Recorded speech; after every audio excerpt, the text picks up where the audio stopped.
The House will come to order. Members will be in their seats. The clerk has opened the roll, and you may record your presence.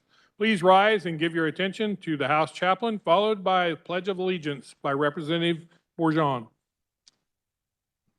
Good morning, my friends. Allow me to pray for you. Dear Father, I marvel at the grace you abundantly bestow upon each of us.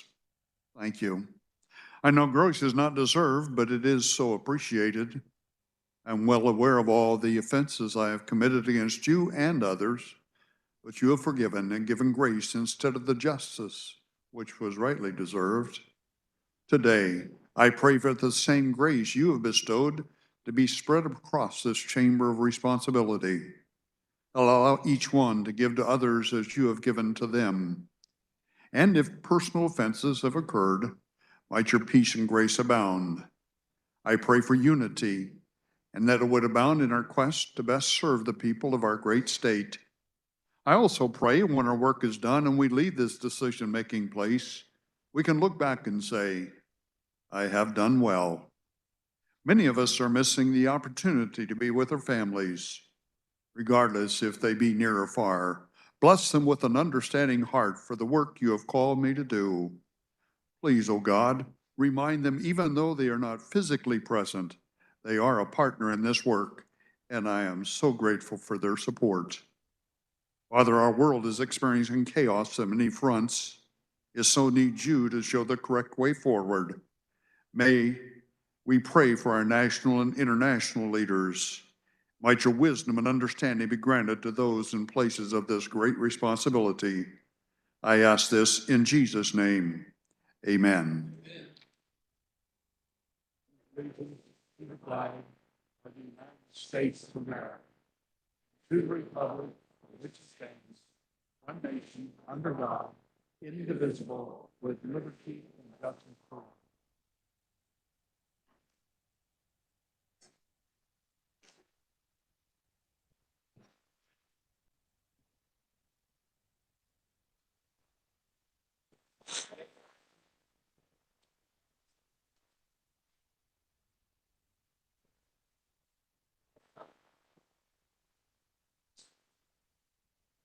Have all members had an opportunity to record their presence? The clerk will close the roll and record the attendance.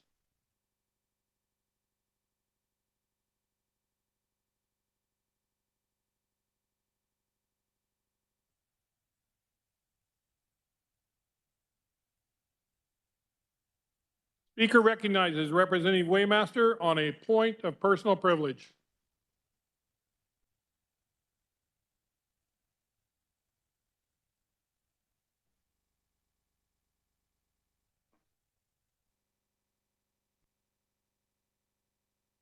Okay.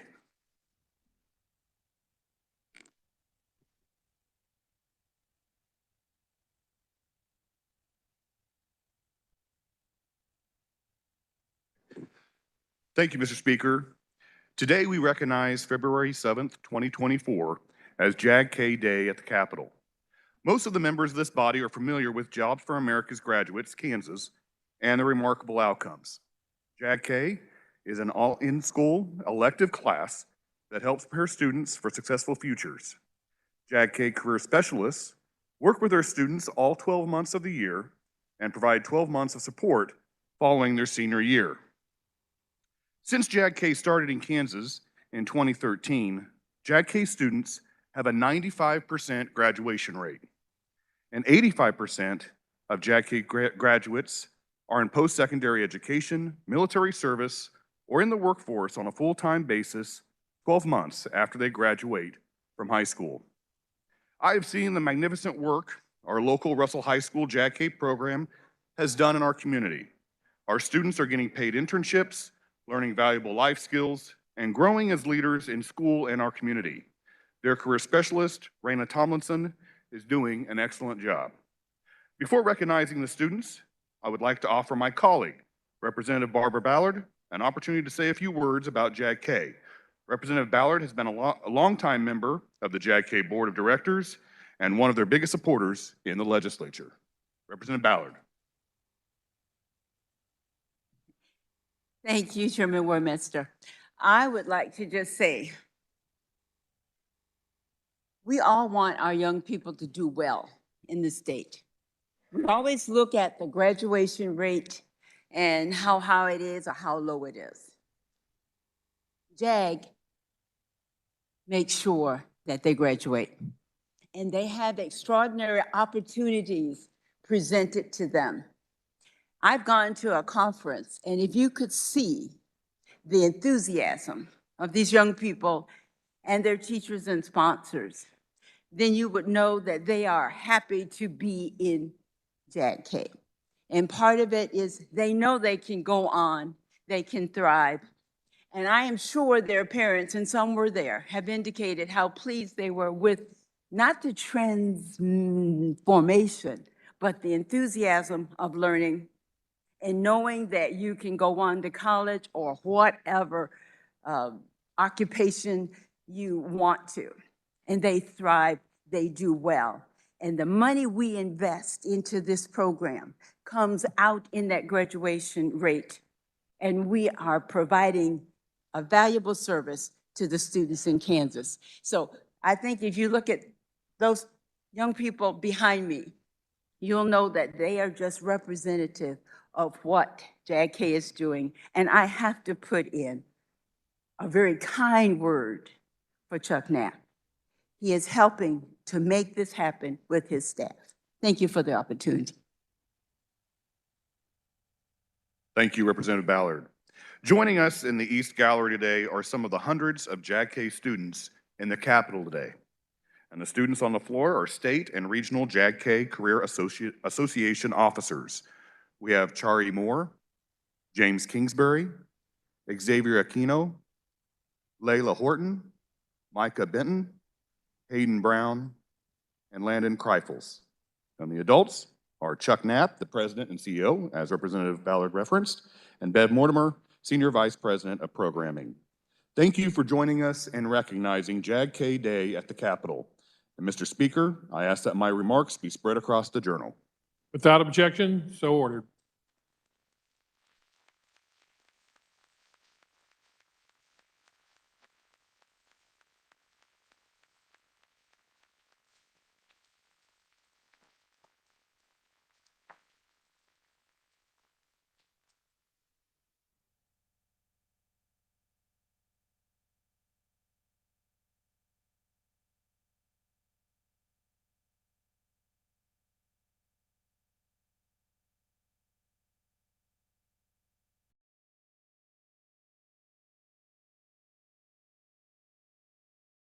Speaker recognizes Representative Haswood on a point of personal privilege.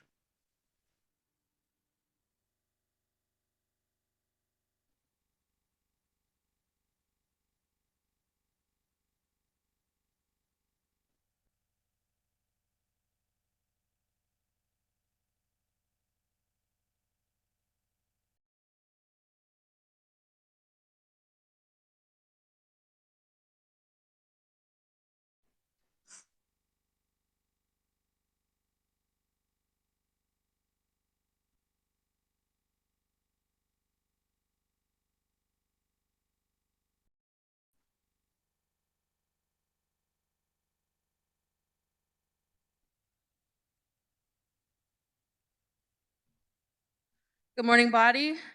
I want to first acknowledge the tribal leadership that is here with us today. We have Prairie Band Potawatomi Chairman Joseph C. Brucknick and Councilmember Raphael Wawasuk, Kickapoo Tribal Chairwoman Gail Chutium Duplius, Vice Chair Gary Samquat, and 4 council members, Priscilla Wawoki, Sharon Doxker, Grace Ross, and Iowa Tribal Chairman Tim Rod, Treasurer Robert Holman, Councilmember, and Councilmember Brad Campbell.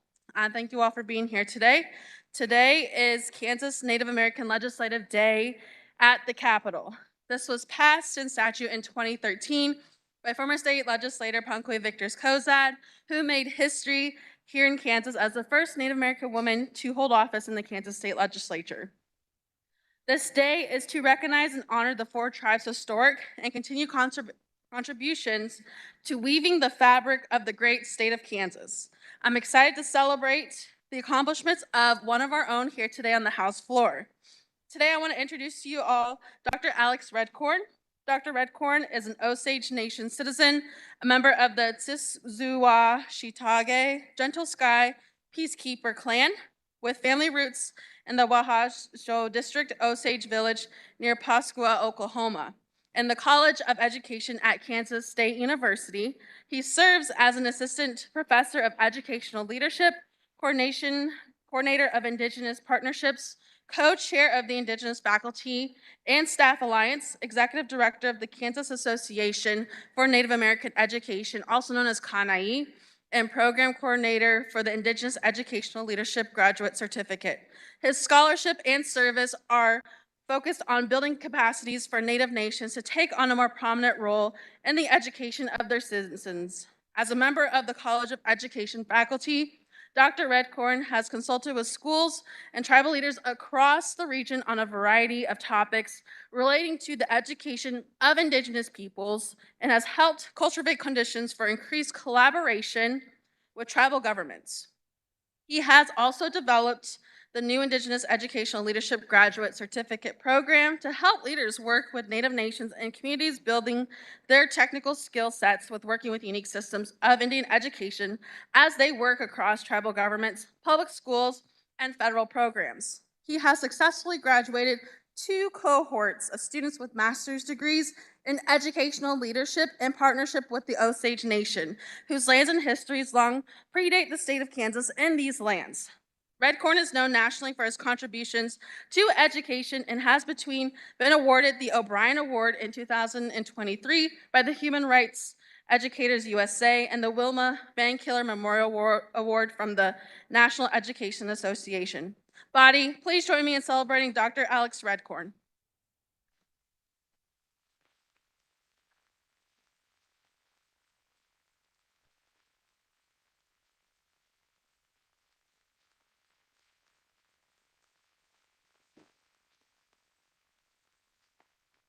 Thank you, Mr. Speaker. I'd like my words spread across the journal. Without objection, so ordered.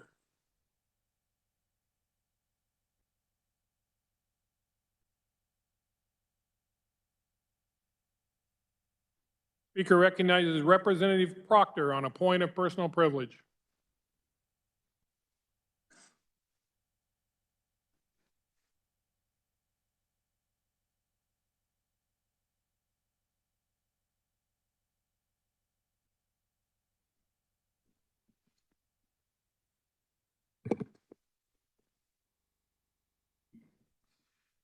Thank you, Mr. Speaker.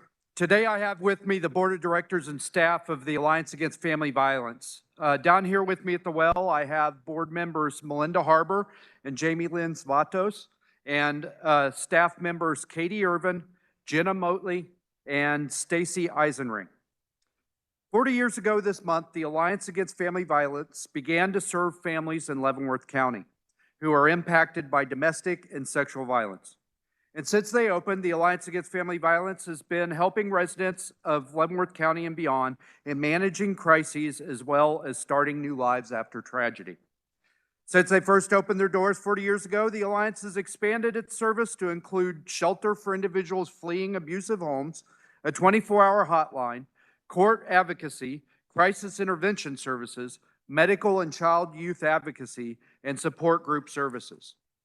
Over 4 decades, the Alliance Against Family Violence has remained dedicated to facilitating and empowering positive change in the lives of those affected by domestic and sexual violence, and to provide safety and security for members of the community it serves. And so, on behalf of the Kansas House of Representatives, I'm honored to present this tribute to the Alliance Against Family Violence in recognition for your 40 years serving Leavenworth families. Your hard work and dedication and commitment to serving your neighbors reflect great credit on your organization, the city and county of Leavenworth, and the state of Kansas.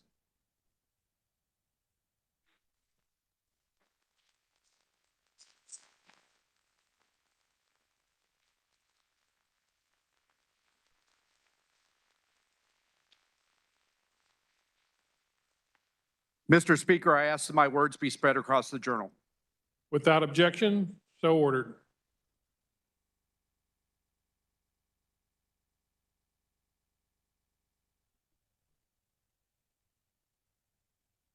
Introduction of bills and concurrent resolutions. The clerk will read. House Bill 2728 by the Committee on Taxation, requested by Representative Bryce on behalf of Representative Roth. An act concerning property taxation relating to the valuation of real property, requiring that comparable residential sales occur within the subdivision or township or closest located subdivision or township where such property is located. House Bill 2729 by Representatives Murphy, Bryce, and others. An act concerning precious metals relating to gold and silver bullion and specie, enacting the Kansas Specie Legal Tender Act, providing that gold and silver specie is legal tender, authorizing the state treasurer to adopt rules and regulations allowing the use of approved electronic currencies backed by specie legal tender, enacted Kansas Bullion Depository Act, authorizing the state treasurer to establish, administer, or contract for the administration of bullion depositories, allowing state monies to be deposited in such bullion depositories and invested in specie legal tender. House Bill 2730 by Committee on Education, requested by Representative Thomas. An act concerning education relating to the Tax Credit for Low-Income Students Scholarship Program Act, expanding eligibility for scholarships under such act to include students enrolled in underperforming school districts. House Bill 2731 by Committee on Education, requested by Representative Estes. An act concerning education relating to statewide assessments, requiring the State Board of Education to submit annual reports to the legislature on certain statistics of students who take such assessments. House Bill 2732 by the Committee on Education, requested by Representative Riley. An act concerning school districts, authorizing school districts to employ chaplains or accept chaplains as volunteers to provide support, services, and programs for students. House Bill 2733 by the Committee on Local Government, requested by Representative Featherston. An act concerning real property relating to homeowners associations, requiring such associations to conduct certain home repairs in accordance with applicable codes and standards, providing for enforcement by the Attorney General, including the assessment of civil fines. House Bill number 2734 by the Committee on Local Government, requested by Representative Featherston on behalf of Representative D. Miller. An act concerning improvement districts, imposing a 5-year expiration on improvement districts and community improvement districts if no improvements are carried out within the 5-year period. House Bill 2735 by Representative Haswood, requested by Sigma Gamma Rho sorority.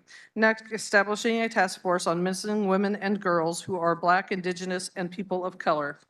House Bill 2736 by Representatives Barth and Turk. An act concerning energy relating to reliability of electric generation facilities, providing guidelines for decommissioning of certain electric generation facilities, requiring a utility to replace a closed or decommissioned facility with an equivalent amount of reliable and readily dispatchable electric generation. House Bill 2737 by Committee on Federal State Affairs, requested by Representative Jacobs. An act concerning abortion, recreating the Abolish Abortion Kansas Act, making all abortions subject to criminal prosecution for violation of Alexa's law, removing exceptions to wrongful death cause of action for the death of an unborn child.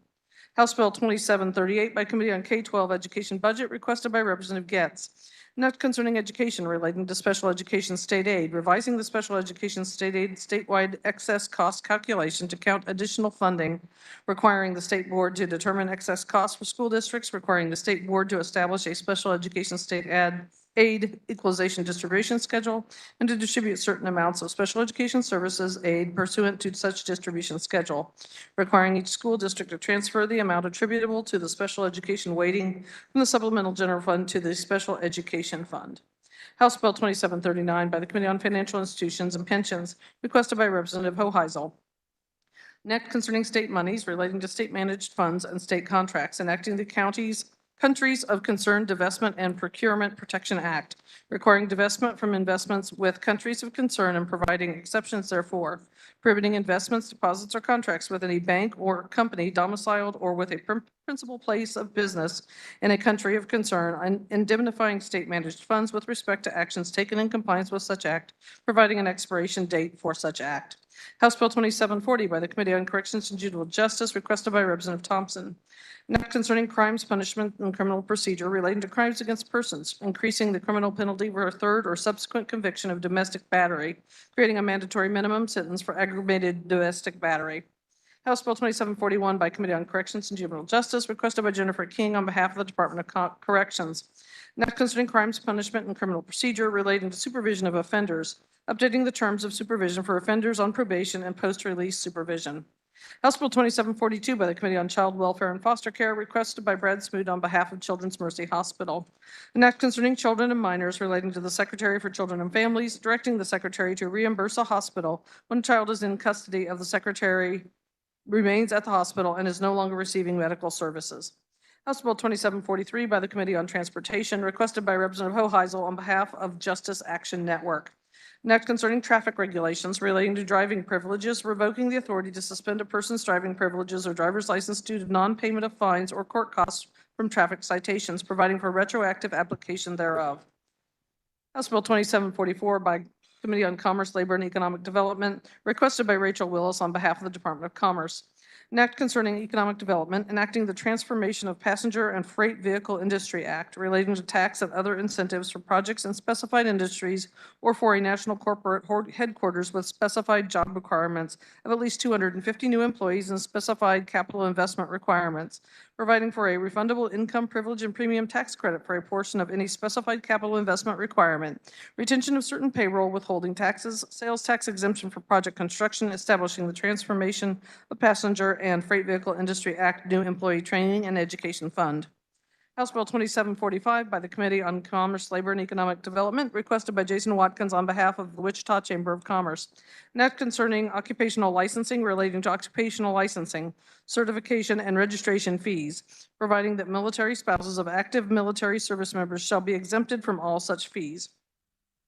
House Bill 2746 by the Committee on Health and Human Services, requested by Susan Ruiz. An act concerning health and healthcare relating to healthcare professions, updating requirements for receiving and renewing a license under the Dietitians Licensing Act. House Bill 2747 by the Committee on Health and Human Services, requested by Representative Oropeza on behalf of Representative Woodard. An act concerning health professions and practices relating to pharmacists, expanding the pharmacist's scope of practice to include initiation of therapy for HIV post-exposure prophylaxis. House Bill 2748 by the Committee on Health and Human Services, requested by Representative McDonald. An act concerning public assistance relating to certain personal hygiene products, establishing the Personal Hygiene Fund and program within the Kansas Department for Children and Families, prescribing eligibility requirements for such program, authorizing the Secretary for Children and Families to adopt rules and regulations to administer such program, providing an individual income tax credit for taxpayer contributions to the Personal Hygiene Fund.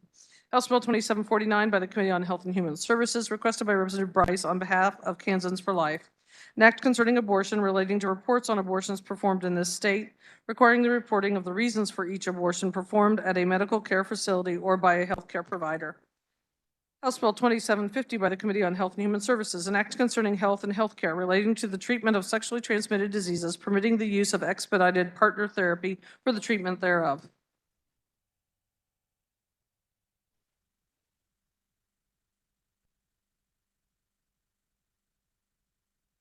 House Bill 2691 is withdrawn from Committee on Energy, Utilities, and Telecommunications and referred to the Committee on Judiciary.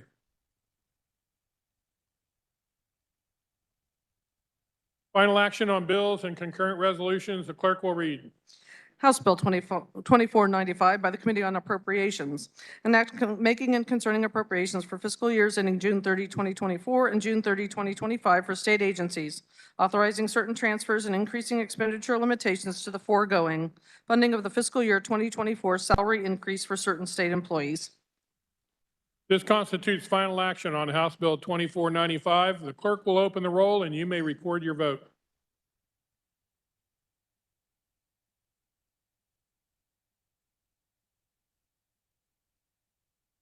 Has every member had an opportunity to record their vote?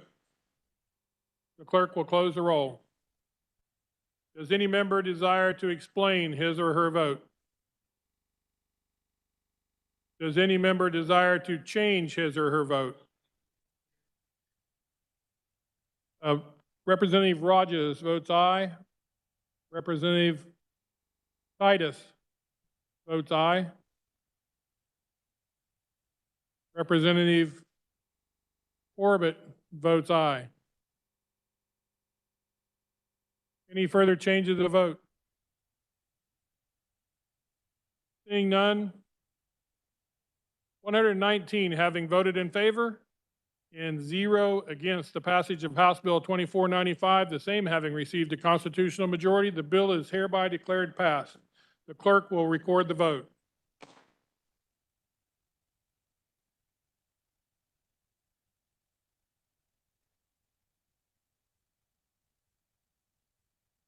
Final action on bills and concurrent resolutions. The clerk will read. HR 6035, a resolution affirming state sovereignty, supporting Texas in its efforts to combat illegal immigration and encouraging Governor Laura Kelly to offer the services of the Kansas National Guard to the state of Texas. This constitutes final action on House Resolution 6035. The clerk will open the roll, and you may record your vote.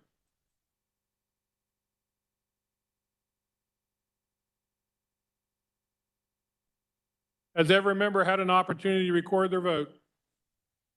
The clerk will close the roll. Does any member desire to explain his or her vote?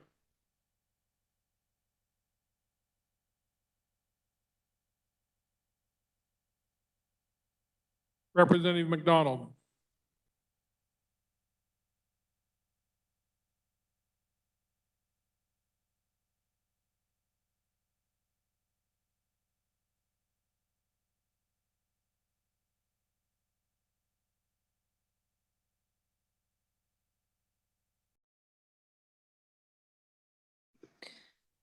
My no vote today reflects the oath that I took as a Kansas House member to uphold the Constitution of the United States. Because of the Supremacy Clause, I believe Governor Abbott is in violation of the rule of law and of the U.S. Constitution. A vote yes would make me complicit in Abbott's tactics. Abbott's tactics are inhumane and un-American. I would urge him to obey the order from the U.S. Supreme Court rather than continue his current course. Our system purposely has 3 branches to ensure checks and balances. Even governors must adhere to the law of the land. Representative McDonald, Oropeza, Martinez, Sawyer Clayton, Schlingensiepel, Osmond, Haskins, Hoagland, Vic Miller, Stogsdill, Melton, Dennis Miller, Amix, and Featherston. Speaker recognizes Representative Melton.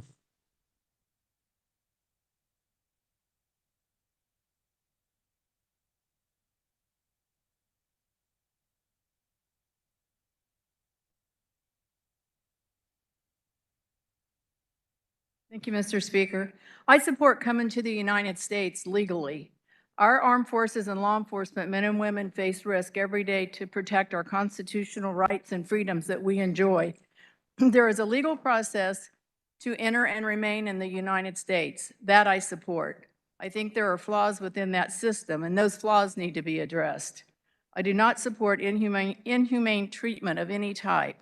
I don't see how this resolution fixes the problem, and in my opinion, adds to the problem. I will be voting no on HR 6035. Further explanation of votes. Seeing none, does any member desire to change his or her vote? Representative Landwehr votes aye. Any further changes of votes?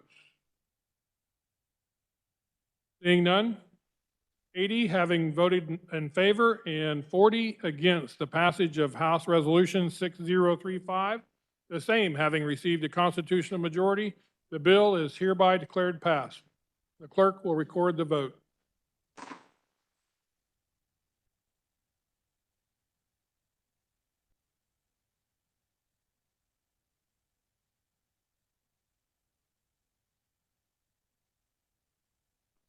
Speaker recognizes Majority Leader Croft for a motion to resolve into the Committee of the Whole. Mr. Speaker, I move the House resolve itself into the Committee of the Whole for the purpose of considering those items under the heading of general orders. You have heard the motion. All those in favor signify by saying aye. Opposed, no. The ayes have it. The motion carries. The Speaker appoints Representative Minix to chair the Committee of the Whole.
Good morning, body.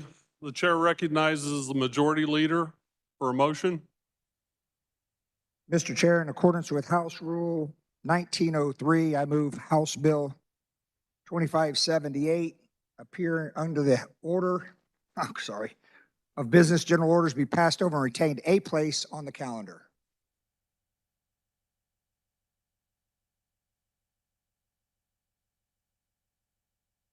You've heard the motion. All in favor say aye. All opposed? Motion carries.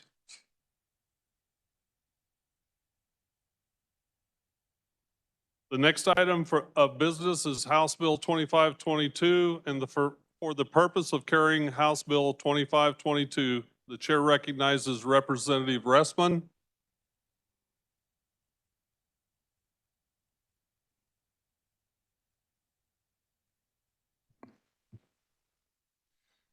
Thank you, Mr. Chair. There were committee amendments. I move the adoption of the committee report. I'm sorry, I could not hear that. There were committee amendments. I move the adoption of the committee report. You heard the motion. All in favor signify by saying aye. Opposed, no. Opposed, no. The motion passes and the committee report is adopted. House Bill 2522 comes out of the Corrections and Juvenile Justice Committee.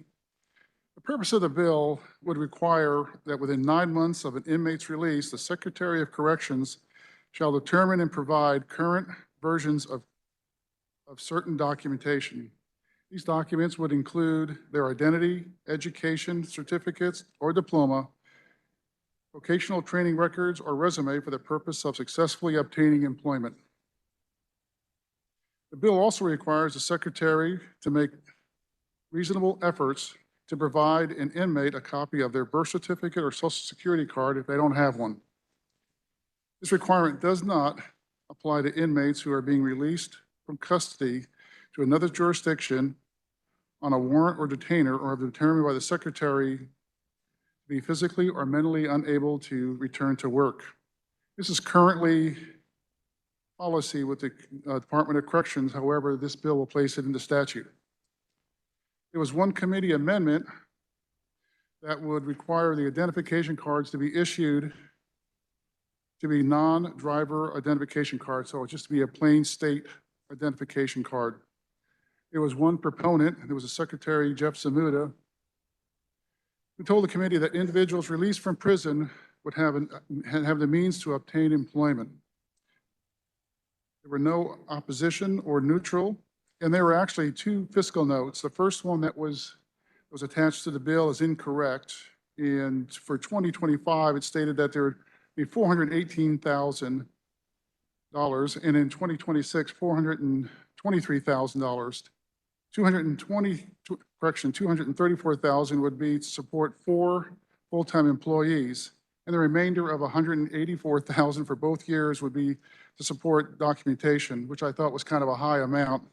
So I had asked the Department of Corrections to look at that again, and they came back with expenditures of $175,000 for both fiscal year 2025 and 2026, and only supporting 3 full-time employees. The Department of Corrections also indicated that if an inmate has the financial ability to pay for documents themselves, the Department of Corrections would not cover the cost. The Department of Corrections also indicated that indigent populations documents would cost approximately $2,000. And with that, I'll stand for questions. Does any member wish to speak to the bill? Chair recognizes Representative Carmichael. Thank you, Mr. Chairman. Good morning, friends. I rise in support of HB 2522, and I want to assure the chair and my friends in the chamber that I will be able to address this legislation without the aid of props and without using the word indignant. I can say that this is good legislation. It is in fact what takes place now, and it codifies that. The basic principle is when you get out of the state penitentiary, you need ID. You need ID to open a bank account, to rent a house, to do any of the normal activities of life. And this bill makes it possible for folks, as they are discharged from the custody of the Secretary of Corrections, to have that ID in hand the day they walk out the gate. This is a good idea. I also want to express my compliments and appreciation to the carrier of the bill. The representative from Johnson County took out his sharp pencil and he re-examined the report that we received from the Division of the Budget. And with a calculator and some motivation on his part, cut the fiscal note in half on this good and worthy legislation. So I urge you to join me in voting aye on House Bill 2522. Thank you, Mr. Chairman. Is there further discussion? If there's no further discussion, Representative Ressman, you may close. I want to thank the representative for those kind words. I move that when the committee rises and reports, it reports House Bill 2522 favorably for passage.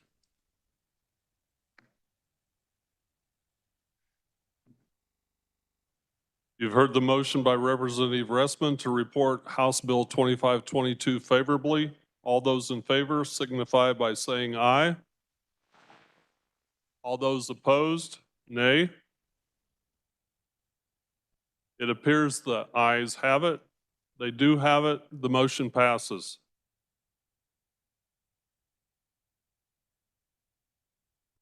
The next item of business is House Bill 2490.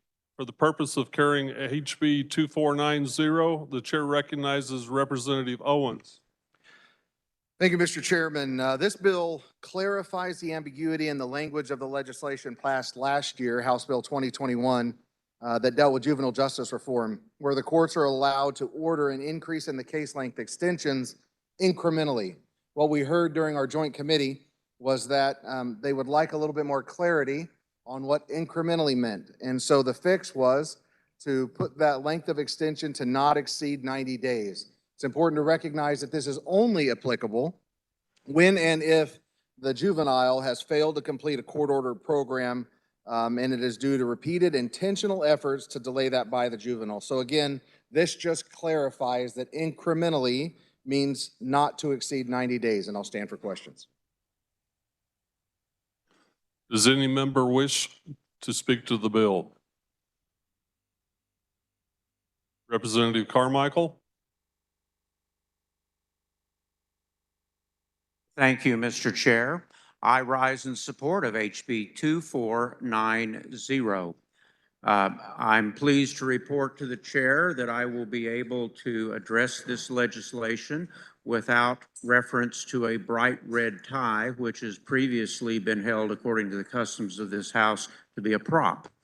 This is good legislation, and I compliment our chairman for moving the legislation through the process. There is one addition that I might make to the chairman's description. We did have discussion in committee about perhaps providing for 30-day extensions rather than 90-day extensions. This legislation allows the judge to do 30-day extensions or up to 90-day extensions or any number under 90 days. And so I think it was the collective wisdom of the committee that we should leave that discretion with the courts based upon local available resources. And so, Mr. Chairman, in my judgment, this is excellent legislation. It's a good trailer bill, and I hope that you will join me in voting aye on House Bill 2490. Thank you, Mr. Chair. Is there further discussion?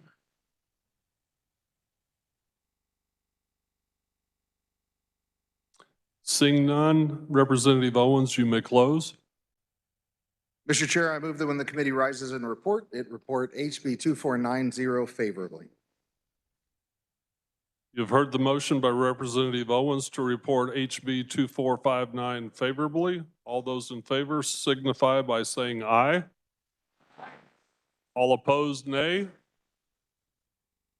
The ayes appear to have it. The ayes do have it. Motion passes.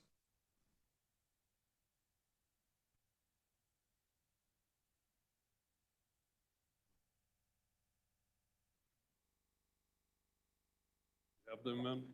Okay. The next item of business is House Bill 2578. For the purpose of carrying 2578, the chair recognizes Representative Blex. Is there a committee report?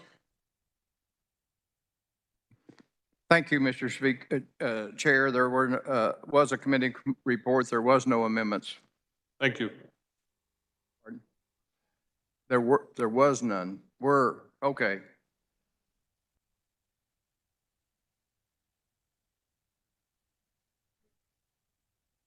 Please continue. Thank you. I'm glad I have my English teacher sitting beside me. This bill, House Bill 2578, comes through the Health and Human Services. And it was in response to kind of cleaning up some intent that was passed in 2021.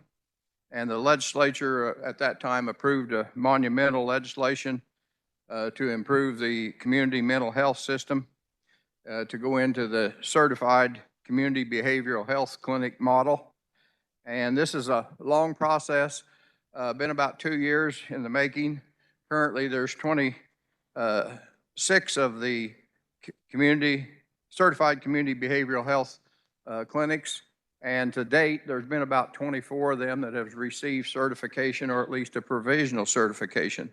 So they're working on getting that. As a fairly extensive process. It's expensive, and it takes a detailed, complex process. It involves a federal certification, a national certification, and then a sign off by the Secretary of KDADS to be able to implement that. And we've had a lot of discussion, and in committee we had a lot of discussion, which is always good. And there was about 14 proponents and 10 opponents. And so that's good discussion. You get both sides of the issue there. And I struggled with it too, because a lot of legislatures like you will have a FQHC in their district that is performing a good service. And in addition, they'll have a community care behavioral health clinic. So, and I know a lot of you thinking maybe like I was, you may be picking winners and losers on this issue. And that's true in the private enterprise, but in the world where we're working in government, and 2578 doesn't really restrict codes. It just limits how it makes a safety net, and for those clinics that will exist in a given region. We kind of, I'm old school, kind of remember the catchment areas where those clinics are responsible for people in that area. And kind of in my opinion, the state and feds don't have to need to be funding multiple safety nets and securities. And a good examples, you know, certainly I don't want to take anything from the private providers, but when you look at safety nets and securities, there's only one sheriff. The funds go to one sheriff. We don't fund two sheriffs in a county. We don't fund two health departments in a county. We give them X number of dollars and they're assigned a purpose. So it's really not so much about picking winners as losers as is maybe taking the federal money and providing that safety net. So with that, I will stand for any questions. I may have to call on my chair for a backup on this, but I will stand for questions. Does any member desire to speak to the bill? Chair recognizes Representative Owens. Thank you, Mr. Chairman. I appreciate the opportunity to speak here on this bill. You know, as I was reading through this and researching it, it certainly gave me some heartburn. I happen to be in a county where we have a CCBHC, an FQHC, as well as an SUD provider.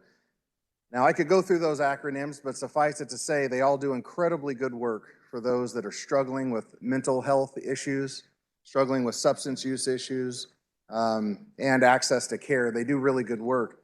My concern with this legislation was that by changing some of the wordage, we're eliminating any other organization from ever considering becoming a CCBHC.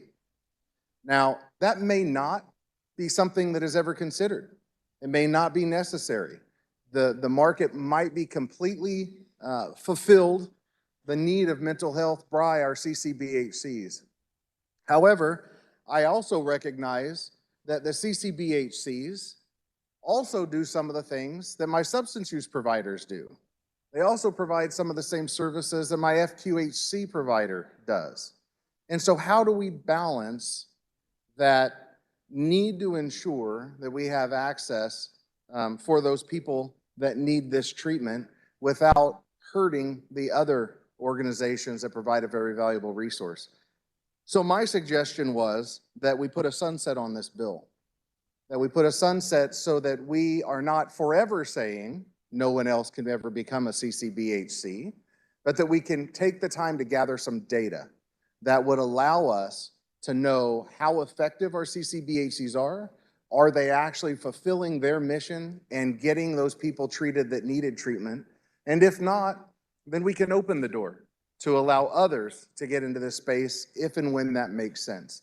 And so with that, Mr. Chairman, I have an amendment.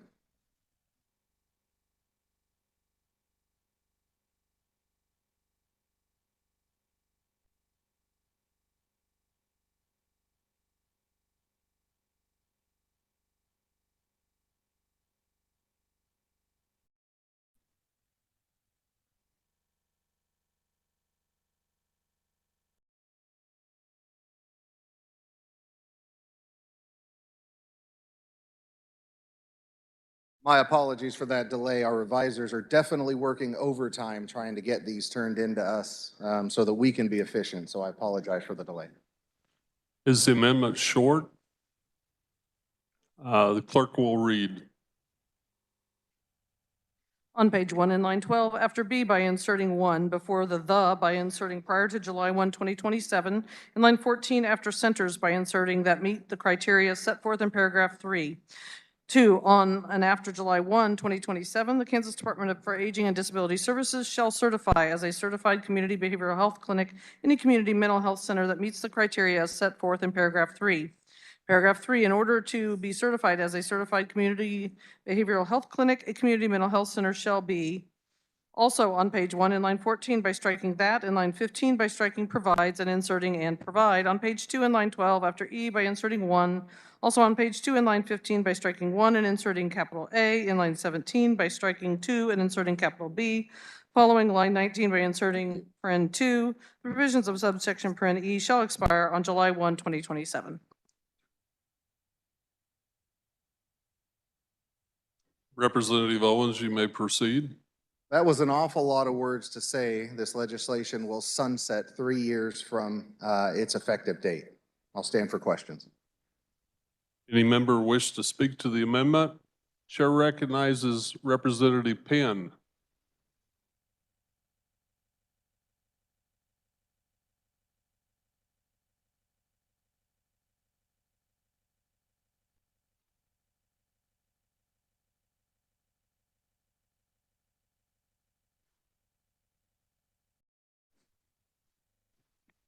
Thank you, Mr. Speaker. Good afternoon.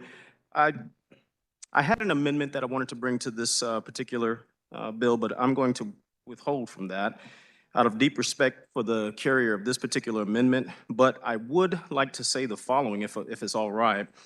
I understand what his amendment does, setting out the sunset for 3 years. I've talked to many who are opponents to this particular bill, but they are amenable to that language if it's allowed to have maybe an annual review for those 3 years set up. Because we have such a mental health crisis going on, maybe some members can talk about this, to get it set up that you would have an annual review on each of those 3 years. And if there's more of a need to bring in new applicants, maybe that's something that can be worked in. But outside of that, I definitely agree with the amendment, fully support it, and encourage you to do the same. Thank you, Mr. Speaker. Chair recognizes Representative Blex.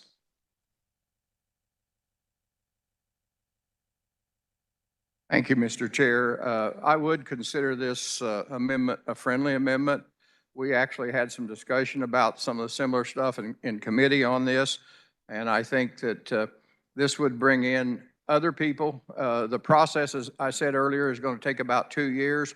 We don't have a lot of data yet on how this model is going to work. It appears it's working well. My actual home county of Montgomery wrote a grant early on before these come on as a trial pilot, and it seems to be working well down there, but I think this will allow some people, other people to come in, and let's assume maybe this doesn't work well, and we've got 20 counties in western Kansas that can't provide a provider because under this community health care certified health clinic, all 105 counties have to be covered on a 7 days a week, 24/7, and that's a big write-off. But assuming that might not work, they may not be able to form one, nobody wants to do it, this would allow another option potentially down the road in case we get in there. So I do consider that a friendly amendment. Thank you.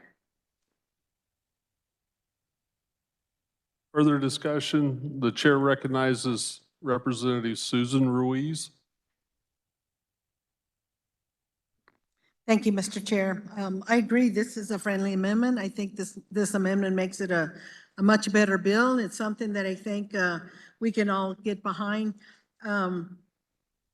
Just a little bit of a background also is to know that if all 26 of the mental health centers had become certified under the CCBHC certification, it would have cost the state something like $75 million all at one time.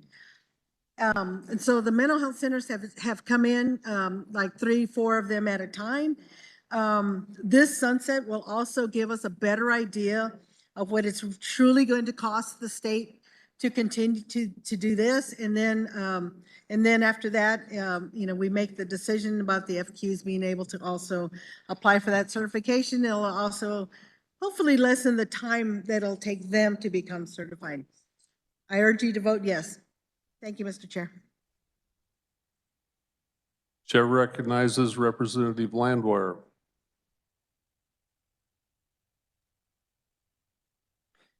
Thank you. Just to clarify some misinformation that was just given at the mic a little bit ago, is the CCBHCs are required to give regular reports. They are very restricted. They are monitored so that all the criteria is met. So there's already reports out there. So to say that we need to add reports to this, it would just be something we're already doing. Any further discussion? Seeing none, Representative Owens, you may close on your amendment. Thank you very much, body. And again, I am truly grateful for our CCBHCs and for all of our providers in our communities. And I agree with the earlier representative who said that this makes this a better bill. And so I would urge your support, and I close. You've heard the motion by Representative Owens to amend. All those in favor signify by saying aye. All opposed, nay. The ayes appear to have it. The ayes do have it. The motion passes. We are back on the main motion as amended. Is there any further discussion?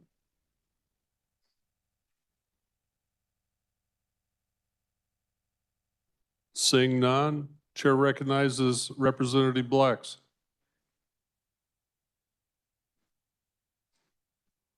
Thank you, Mr. Chair.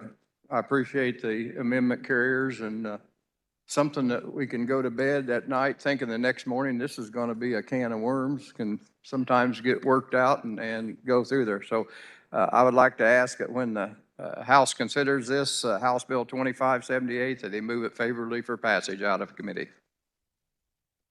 as amended. You've heard the motion by Representative Blex to report HB 2578 favorably as amended. All those in favor signify by saying aye.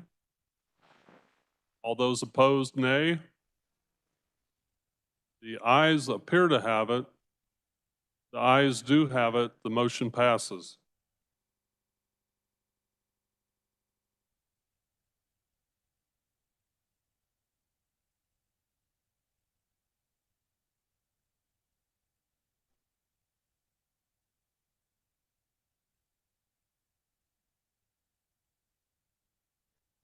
Chair recognizes the majority leader for a motion.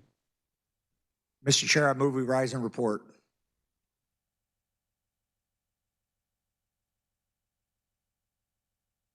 You've heard the motion. All in favor say aye. All opposed, nay. The ayes have it.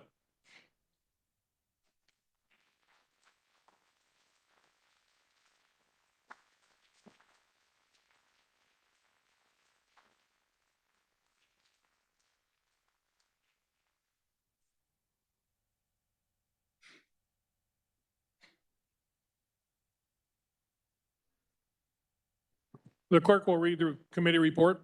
Mr. Speaker, your committee of the whole recommends that House Bill 2490 be passed and House Bills 2522 and 2578 be passed as amended. Speaker recognizes Representative Minix to adopt the committee of the whole report. Mr. Speaker, I move the adoption of the committee of the whole report. You've heard the motion to adopt the committee report. All those in favor signify by saying aye. Opposed, no. The ayes have it. The motion is adopted. Reports of standing committees. The clerk will read. Mr. Speaker, the Committee on Elections recommends House Bill 2517 be passed.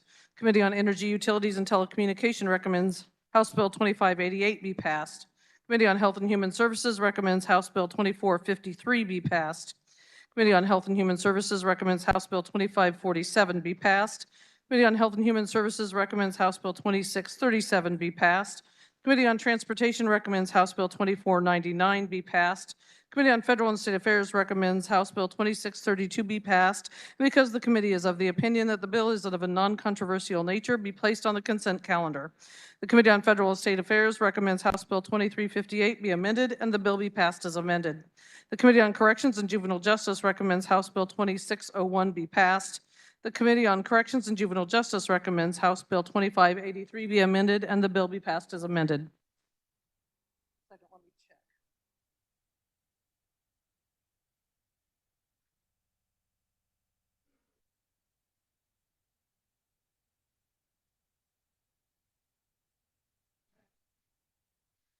The Committee on Appropriation recommends House Bill 2491 be passed. The Committee on Appropriations recommends SB 195 be passed.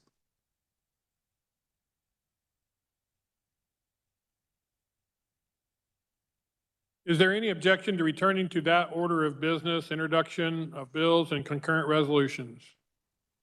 Seeing no objection, the clerk will read. House Bill 2751 by the Committee on Health and Human Services, requested by Representative Haswood on behalf of the Kansas Department for Aging and Disability Services.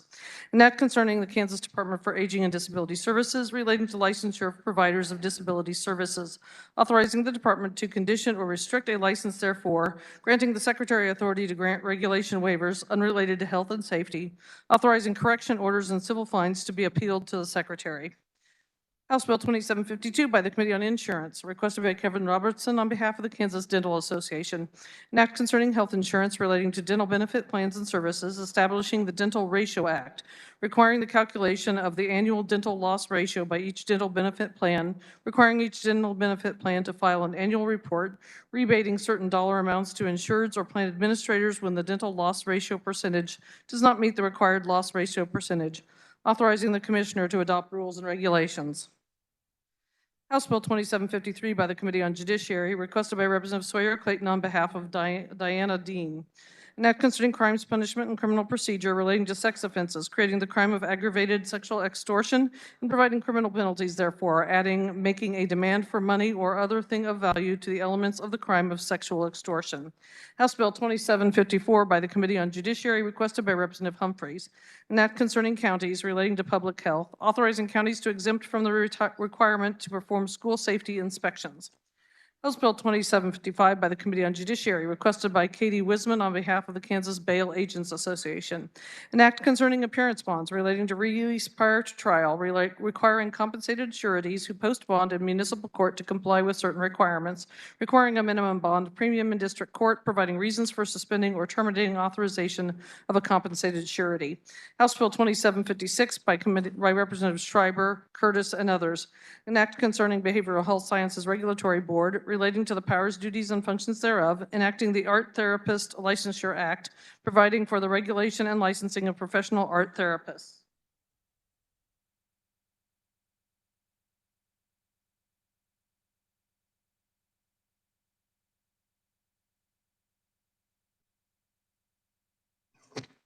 House Bill 2657 by Committee on Taxation, requested by Representative Estes.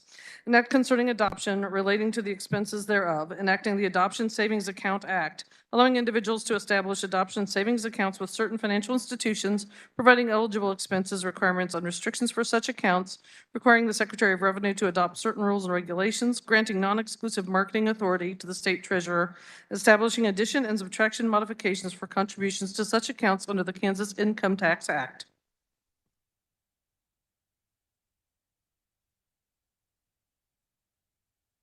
Are there announcements?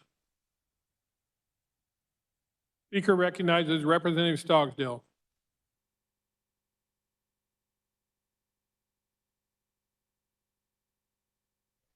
Democrats will have agenda meeting tomorrow morning, 8:30, 152 South. Thank you. Speaker recognizes Representative Riley.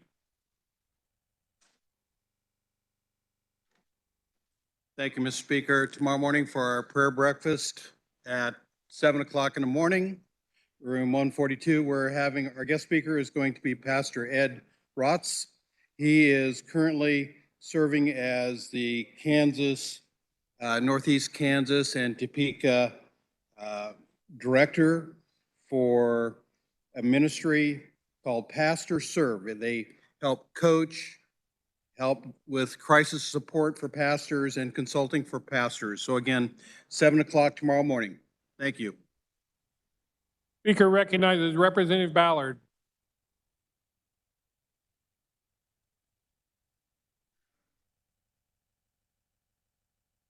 Thank you, Mr. Speaker. For Democrats, we will be having Thursday Summit in our regular room 152 South, and our guests will be InterHab, and we will have lunch. Thank you, Mr. Speaker.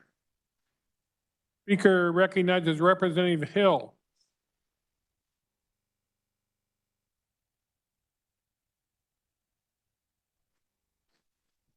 Good afternoon, body. I have the distinct pleasure of having one of the very few steam-operated railroads in my district.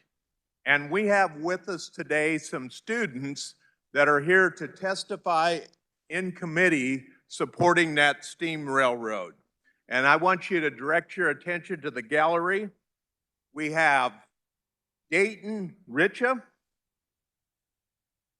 Elijah Elliott, and Deal Elliott, and they brought with them their teacher, Stephen Hunt, their principal, Afton Deal, and their superintendent, Kevin Souther. Thank you.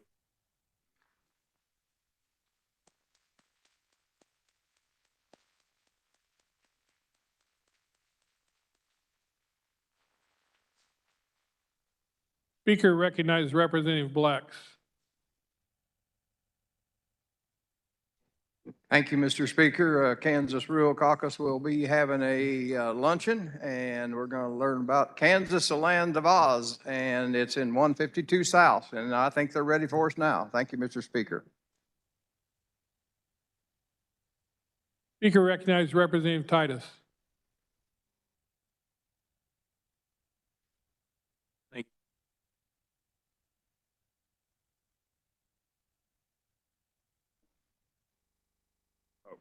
There we go. Thank you, Mr. Speaker. Republican freshmen will have breakfast tomorrow morning at 7 a.m. New location at the Kansas Medical Society. You should have a calendar invite with the address, but it's behind the Walgreens. Thank you. Are there any further announcements? Seeing none, Speaker recognizes the Majority Leader for a motion to adjourn. Thank you, Mr. Speaker. Hold on, whoa, hold on. Got a couple of things I got to read.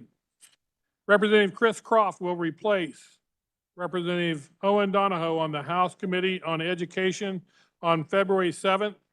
This appointment will expire at the end of the day on February 7th. Representative Dwayne Droege will replace Representative Samantha Potter Parshall on the House Committee on Education on February 7th. This appointment will expire at the end of the day on February 7th. Representative Bill Clifford will replace Representative Sean Tarwater on the Legislative Post Audit Committee on February 7th. This appointment will expire at the end of the day on February 7th. Now, the Speaker recognizes the Majority Leader for a motion to adjourn. Thank you, Mr. Speaker. Republicans will calendar tomorrow at 8:30 in the old Supreme Court. Mr. Speaker, I move the House adjourn until Thursday, February 8th at 11 a.m. You have heard the motion. All those in favor signify by saying aye. Opposed, no. The ayes have it.